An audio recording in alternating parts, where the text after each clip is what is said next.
Hello, everybody, and welcome back to What Does Jesus Teach?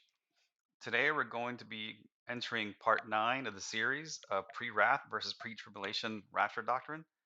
And today, focusing on some passages of Matthew 24, 29 to 31, through and comparing to Revelations 19, 11 through 21.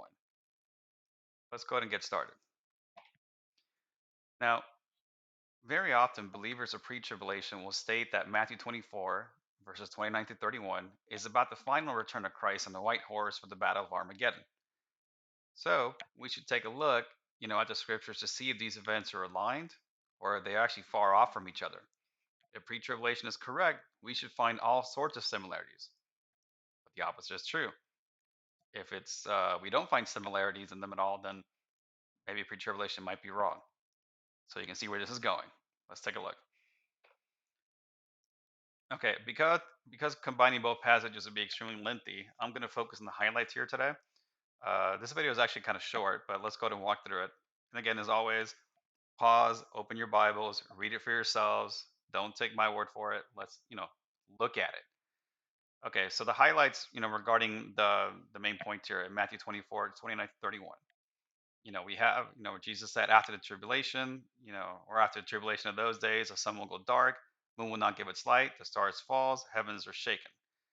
Jesus appears in the sky, coming down on a cloud, and the angels are gathering, his elect. All right, let's look at, the book of Revelations now, at the passage that's supposed to be what this event is talking about, according to pre-tribulation. Okay, so Revelations 19, 11 to 21. Let's cover those highlights. Jesus comes on a white horse to wage war. The armies are coming with him. Jesus is going to strike down the nations. Angel on high is going to be calling for the birds to feast on all the dead flesh. Armies on the earth are standing ready to battle Jesus. The beast and the false prophet are thrown alive into the lake of fire. And the rest who took the mark of the beast were killed by Jesus, and the birds ate their flesh. Okay, let's compare the two passages. Okay, so when we look at them together, what do we find that's actually similar between the two? Again, if pre-tribulation doctrine is correct, these should have many things in common. But the only thing that's similar regarding the activity is that Jesus is coming down for a purpose or a reason. That's it. Nothing else is the same. In Matthew 24, we find the signs of his coming on the cloud, and angels are gathering his people. And in Revelation 19, we find Jesus coming down to horse with armies, waging war with the nations, and no gathering mentioned at all. The activities are very, very different. So let's look at this in the chart. Okay, so you see in Matthew 24, 29 through 31, again, the same list, right? Angels are gathering to be elect to Jesus in the clouds, the trumpet sounds, there's the evacuation, the assembling with them, and the sun and moon are darkened, right? In no particular order. Revelations 19, 11 to 21. Angels call the birds to feast on the flesh, the people who judged. The wrath is over, and the earthly rule of Christ, is about to begin. So again, Revelation 19 does not include the trumpet, evacuation, the assembling, the celestial signs. Matthew 24 includes simply, it's completely different from the event. They are not even close. Um, it's just interesting how it's supposed to be the same event, but there's just no similarity whatsoever. I suppose somebody could say, well, Jesus is talking about one part of it, and Revelations, what John wrote it, he was talking about another aspect of it. But the problem is that, as we reviewed before, Revelation 6 is where we find the highest amount of similarity when the seals are being opened to the events of Matthew 24.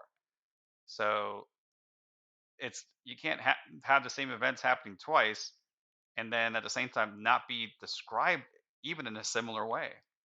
It just be total foolishness, really. So the burden of proof is, on the ones who believe in pre-tribulation to try to explain how these are actually supposed to be the same thing. The language is not even close. We've already established that Revelation 6 is what matches Matthew 24 the most, and Revelation 6 and Revelation 19 are in the same book, are clearly not talking about the same event at all. Completely different, not the same. So here we find another scriptural passage that many pre-tribulation believers think ties Matthew 24 to the final return of Christ, the battle of the nations. It just simply is not the case when you just read and compare the scriptures yourself. Again, I've said it before, and you'll hear about it a lot. Read the Bible for yourself and compare to this study to ensure that it is so. Again, if I am wrong in some way, put a comment. Let me know why I'm wrong. But when I compare both passages, which I'm told often by pre-tribulation believers, and I thought the same thing before until I'm actually sitting through looking at them side by side. When you read them naturally, there is no comparison whatsoever, except that Jesus is involved. That's it. That's not enough to go on to to say that these are the same events and timing.